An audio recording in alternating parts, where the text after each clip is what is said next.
Do you find yourself procrastinating? Are you avoiding important tasks? The first thing to do is to think about the awareness. Just being aware of that, staring into space. You're ignoring the things that you know you need to do.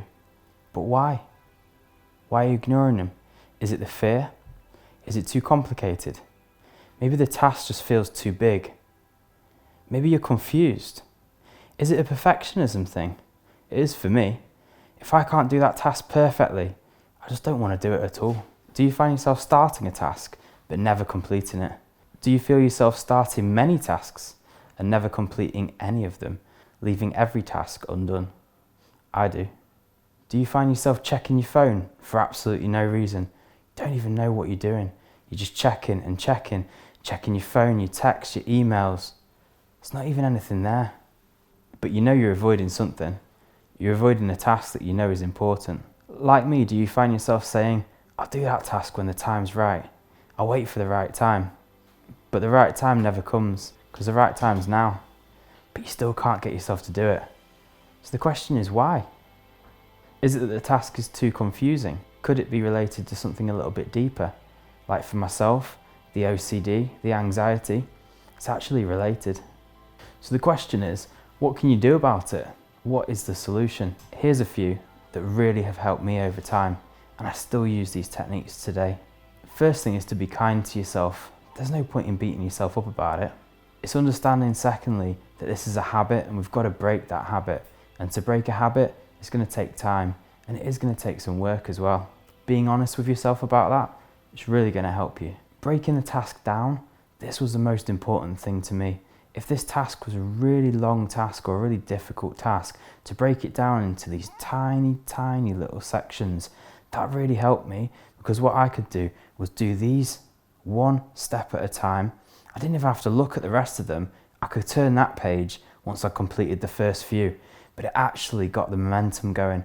I got into that flow state. I was able to get that momentum and carry that forward, and I ended up completing the task, and it was a lot simpler than I ever thought it would be in my mind. I also find it a lot easier to make sure there's a deadline, so I put a time to it, I put a date to it. When am I going to do this by? I keep myself accountable to reaching the end of that goal within the specific deadline that I've chosen. Sometimes I do have to extend it, but just a little bit, only a tiny bit. But I never do that. I always try and get to the end in the allotted time, and then if I don't, I then have to make a new plan. To help me keep accountable, I actually tell 2 other people, 2 of my really close friends. I tell them what I'm doing, I tell them when I'm going to do it by and why I'm doing it, and I also tell them what it means to me. And what they do is they remind me and they keep me on track. They give me a nudge every time when I go off track, which I do. It always happens. The last thing that really helps me is to reward myself after I've finished that task.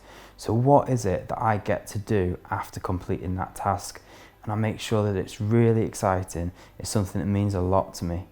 And that makes sure that I'm going to complete this task within the deadline, and I'm going to make sure that I hold myself accountable. And if I do go off piste, I've got a couple of friends that are going to certainly drag me back. And I tell you what, they're honest and they drag me back every single time. They tell me, they're direct, and they're honest with me. It's really important that you and I remember to be kind to ourselves and not to beat ourselves up about it, because everybody procrastinates. The difference is, for you and I that struggle with anxiety, it exacerbates that anxiety and it makes it worse. So it's really important that we break things down into these tiny little pieces that are manageable for us, because you know how it is. Our mind just goes racing ahead, and then we end up doing nothing because it was too much and it was a complete overload.